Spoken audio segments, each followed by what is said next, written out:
Yan po mga kababayan, isang magandang gabi po sa inyong lahat mga kababayan. Ako po ay magpapaliwanag lang sa nag-viral na post na ito mga kababayan na di umano ay sa Iglesia ni Cristo. Okay? Marami na po ang nag-react nito mga kababayan, marami ang pumuna at mismong mga kapatid sa Iglesia ay sila po ang nagsabi na hindi po ito galing sa Iglesia ni Cristo mga kababayan. Okay, kaya magre-react po ako. Ako po yung kaanib sa Iglesia ni Cristo mga kababayan kasi marami po ang nagtanong kung totoo po ba ito mga kababayan. Kaya ipaliwanag po natin. Pati po si General Macanas mga kababayan ay nagpaliwanag po patungkol nito mga kababayan. Okay. Buti na lang itong si General Macanas ay matalino. At siya na mismo ang nagpaliwanag mga kababayan. Napakagaling po talaga. Pakinggan po muna natin mga kababayan at ipapaliwanag ko po sa inyo kung ano po ba ang post na ito mga kababayan. Kung galing po ba talaga ito sa INC. Okay? Ito po, pakinggan po natin si General Macanas mga kababayan. Ito po ang banggit niya. Usapan natin itong mga kumakalat na post sa social media tungkol di umano sa statement ng Iglesia ni Cristo na kinukundina si Erwin Tulfo. Basahin ko muna, then magbigay ako ng reaksyon kung totoo ba o hindi. Yan, ito, post ni Omar. Sabi niya, nako, kung totoo man ito, tapos na ang laban, kikilos na yata ang Iglesia ni Cristo. So, Iglesia ni Cristo, tahasan, ito na yung statement. Tahasan namin kinukundina ang binitawan na salita ni Senator Erwin Tulfo sa aming kapatid na Senator Rodante Marcoleta kahit matanda na. Hindi naming hahayaang bibit-bitin at kukwilyuhan ito. Dadaan ka sa nagkakaisang pag-ibig namin sa aming kapatid. Ilalantad namin ang katotohanan, mangyari na ang mangyari. So, sinerch ko kasi mabuti at meron na tayong Google, may AI na. I-search ko lang, tinanong ko lang, is it true that the Iglesia ni Cristo issued a strong statement versus Erwin Tulfo for saying offensive words versus Marcoleta? Ang sagot is no, it's not true.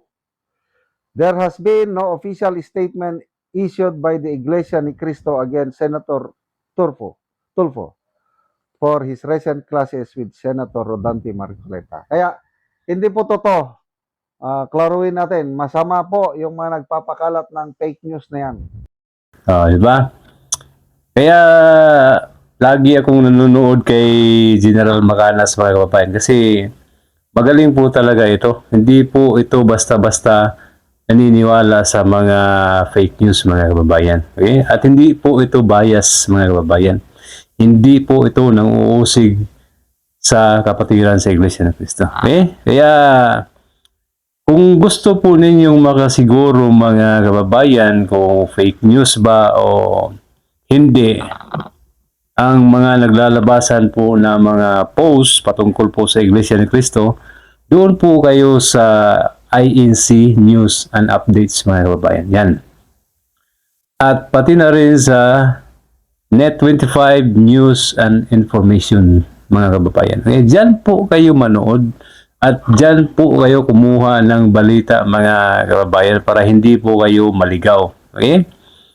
At itong nakalagay po kasi sa baba mga kababayan, basahin ko lang. Ilantad namin ang katotohanan, mangyari na ang mangyari. Itong ilantad namin ang katotohanan sa mga nakasamba po kanina, napakabiyaya po ng pagsamba mga kababayan kasi yung nangasiwa po sa lokal namin ay talagang napakaganda po ng pagkateksto niya mga kababayan. Talagang tatayo ang balahibo mo sa bawat talata na binabasa mga kababayan. Ang nangyari ngayon sa ating panahon, nangyari na po dati mga kababayan. Nauulit lang. Talagang napakatindi po talaga ang Biblia mga kababayan. Talagang masasabi mo na ito po talaga ang tunay na gabay para hindi po tayo maligaw mga kababayan. Okay? Itong naging post, hindi ko alam kung ang nag-post ito kapatid ba o hindi, mga kababayan. Okay? Kasi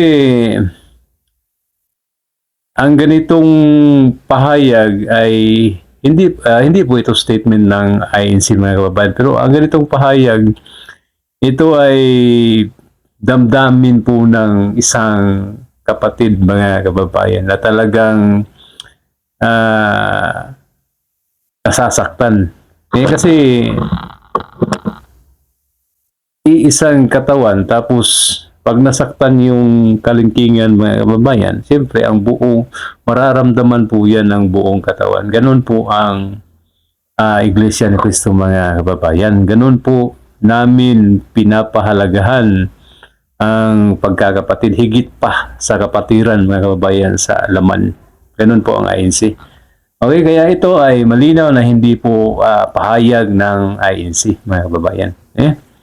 Kaya siguro, ito, kapatid siguro ito, tapos sumamba kanina, tapos ang lagi teksto po kanina kasi, huwag magkiayon sa kamalian at ilantad ang katotohanan. Okay, yun po ang naging teksto kanina, mga kababayan, kung nakasamba po kayo. Kaya ito siguro, kapatid po ito nilabas lang po niya ang ganyang nararamdaman, mga kababayan. Sabi po niya, hindi namin hahayaan bibit-bitin at kukwilyuhan ito. Sabi niya, dadaan ka sa nag-iisang pag-ibig naming magkapatid. Ito ay siguro hindi po niya napigilan ang kanyang sarili, mga kababayan. Pero kung statement ito ng INC, hindi po, mga kababayan. Sana malinaw po sa inyo yan at wala pa pong tagubilin na nilabas ng INC, mga kababayan. Mag-aabang tayo kung meron man. At syempre, susundin po natin ang payo na huwag tayong makiayon sa mali. Ihayag ang katotohanan. Doon tayo, mga kababayan. Okay? Yan lang po. Salamat po ng napakarami.